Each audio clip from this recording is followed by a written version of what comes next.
morning. This is Teresa Hendricks with the Center for Exceptional Families coming to you today from my backyard. It's May the 3rd. Can you believe it? Here we are, spring, end of the school year, and that's the reason I'm bringing you this tip for Tuesday today. And our topic is going to be end of the year activities, and particularly field trips, which is why I'm filming outside so that kind of get the environment and our effect going here. But first of all, let's think about why do we have field trips?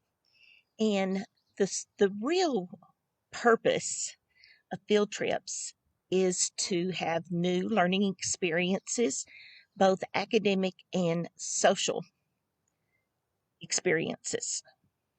And so, with that, we want to think about that because we've gotten a lot of calls at our office this month about students who are not being included in field trips. And that's very disheartening.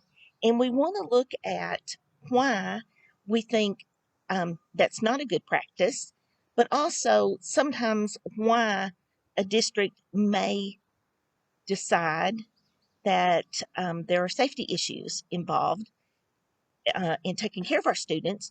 But what can we do as exceptional families to make that better?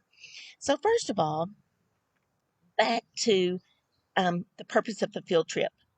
Sometimes in the last several years, we are finding that field trips are being used as a behavioral incentive and reward. Now, when we think about that, we know that there are some students, based on their disability, that they really have impulse control, and it's difficult for them to not occasionally to have an office referral. And so, if we are using a field trip as a reward, and we set the parameters that if you've had 2 office referrals, then you can't go. Well, for some of our students, that's hard. And that's something that is actually excluding them from the least restrictive environment. And what I want to talk about is that in special education, we are always talking about least restrictive environment. That means where can we have our students that they can receive the most benefit from being around non disabled peers. And so the end of the year field trip is a perfect time to increase those LRE minutes on an IEP. It can provide such a wonderful shared experience for our students. Um, for example, sitting around the dinner table and talking about, oh, on our field trip when we went to the zoo, that's something your non disabled student can join in and go, yeah, we went to the zoo too. And so that's a shared family experience, being able to share something that a student did away from home with their peers. But it's such a learning experience. These field trips sometimes are take place during the day, only for schools, a place where parents couldn't take their kids to otherwise. So why would we not want to include our kids in field trips? And I think the number one reason that as a teacher and a former director, the few times that we excluded a student was one by parental request because of safety measures. Perhaps the parent works and they're unable to attend the field trip with the student, and their student may have difficulty with elopement and going and getting away from the safety net of the teacher or the para. And so we always know safety is first. And I've shared that with so many people, with parents, families, teachers over the years, that we really need to keep that in mind, that safety is always first and foremost. But what can we do to still allow that student to participate? One thing is um, as a parent, if we can accompany the student, I know sometimes, vacation time is scarce, but it may be well worth the investment of half of your vacation day or a vacation day.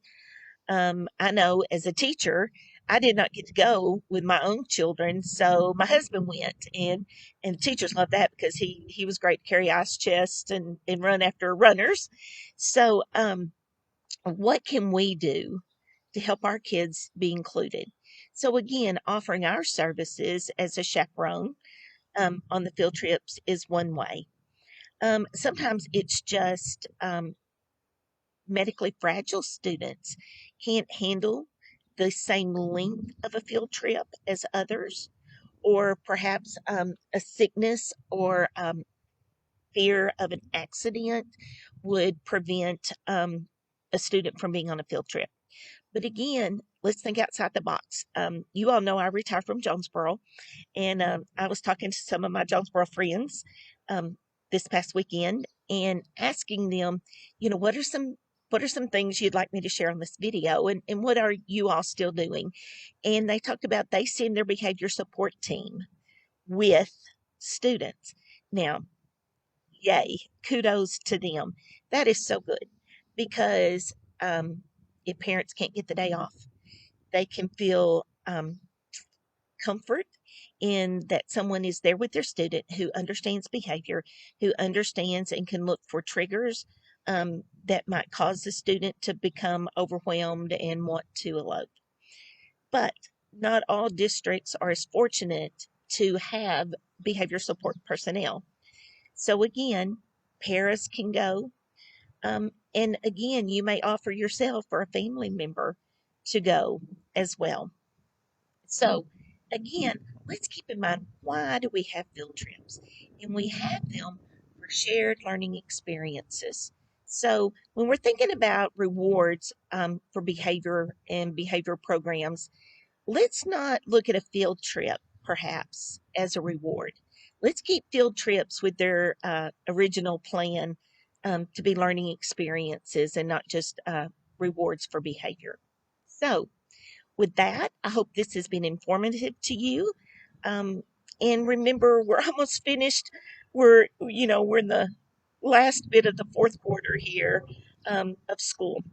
So have a good day, and think about these things, and share this with your school. Maybe they just haven't really thought about the big picture, and just be willing to share with them.